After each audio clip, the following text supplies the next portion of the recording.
What's up everybody? In today's video I'm going to share with you guys my top 6 mobility drills to drastically help improve your performance as well as decrease the chance of injury when it comes to the Olympic lifts. Now whether you struggle with the snatch entirely or the clean and jerk, maybe just really small portions of the movement like the first initial pull to the knees, maybe you struggle with the overhead position whether capturing the bar overhead or doing an overhead squat.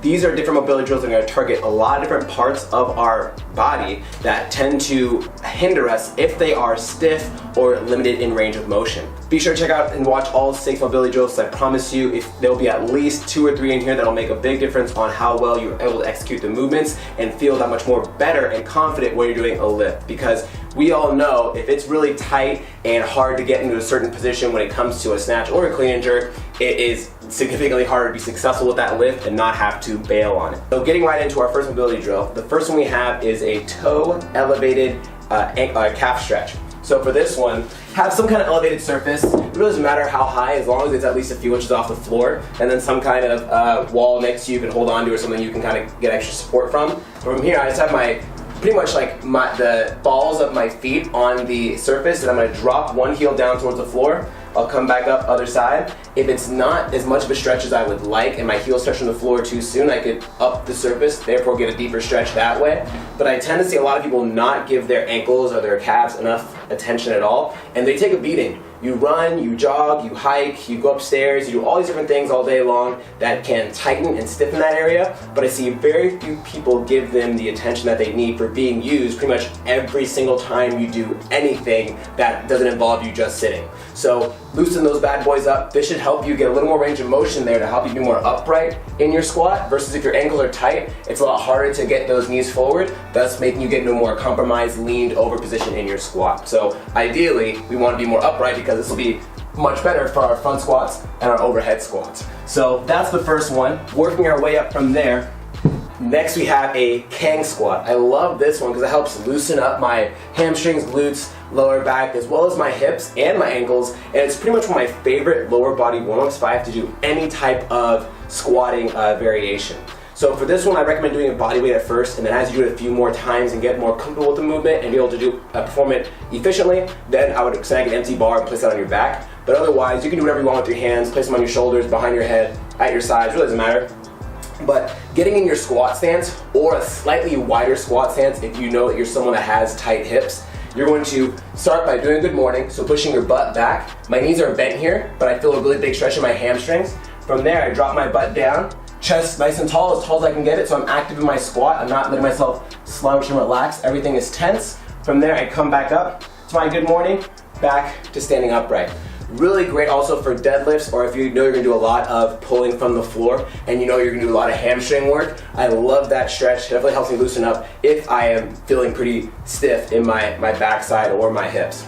Next, after that, we have a quadruped hip circle. Really great one to also target the hips that need a little more TLC, as well as warm up your glutes and help with that external rotation of the knee, that driving out over your toes versus letting your knees buckle in.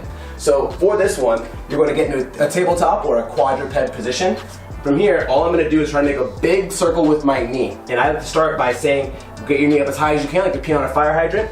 Tuck your knee behind you, and then bring it back in, and then make that more of a circular type motion with your knee. I'll do several one direction, then I'll do several the other direction before I switch sides. When I'm doing this, the biggest thing is I'll make sure my hips are stable the best that I can keep them. So I don't want my hips to do this and have my my lower half kind of turning and twisting. I want to keep my whole torso in line, even with my hips. Get my knee up as high as I can, tuck it around, and then come back in. For our fourth one, this one's really good. This one's puppy dog with a twist. Very basic stretch. There are plenty of other stretches out there, but I like this one because you can literally do it at any time. You can just drop on the floor and bust the stretch out. So it helps us lengthen our lats, which if our lats are tight, they can definitely hinder our overhead mobility. Because of the fact, hold on, let the plane fly over. Because of the fact that our lat inserts up into our shoulder, that if this part of our lat is really tight, it's going to affect the amount we're able to get that arm up and back in a straight line. And if you're someone that realized it's really hard for you to get your head through your arms in a jerk or in an overhead squat, then this is probably a good stretch for you to try out. For this one, you're going to keep your hips up in the air. Child's pose, where you bring your hips down towards your heels. This one, your hips are going to stay up. You're going to walk your hands out in front and towards the side. And then whichever side I'm leaning away from, I'm dropping that shoulder down towards the floor. So I'm leaning out to my right, so I'm gonna drop my left shoulder down towards the floor and get a really deep lat stretch. I'll hold here for a few minutes, then I'll switch to the other side, same thing. If you want even more out of this stretch, then you can grab a bench or some kind of elevated surface that you can grab hold of. And with that surface, you want it ideally about level with your hips or your torso. You're then going to grab it and do the same thing and lean away. So that way you're creating tension through your lats and really getting a nice deep stretch there. So otherwise, on the floor is totally fine, but if you have a bench or something like that nearby, you can hold on to the edge of the bench and then drop and lean to the side to get even a deeper stretch going on. Now getting right into our fifth stretch, we have an overhead tricep stretch, really basic, really simple. All you need to do for this one is just place your arm up and back. I try to have my hand facing out the best I can. I don't want my palm facing inwards towards my shoulder blades. I want to try to turn my palm out the best I can. I feel a little more of a stretch in my tricep that way. Then I'll pull my hand down and back to get a little bit more, and I'll hold here for a few minutes each side. If you have a band, you can wrap the band around your wrist and then grab it, take a step on the band on the other side, and then swoop your elbow through to get a little more tension, a little more pull in that stretch. Otherwise, just getting your elbow up and then pulling that side down and you feel a good stretch there, perfect. If you have tight triceps, it can definitely hinder our front rack position. For our last one, this one's great for jerks, great for overhead squats, great for really anything if you're someone that finds yourself being really hunched over and struggling with that overhead position. This can help strengthen our upper back a little bit and help it be a little more stable when holding that weight overhead. But this one we have is a prone press included with a lumbar extension.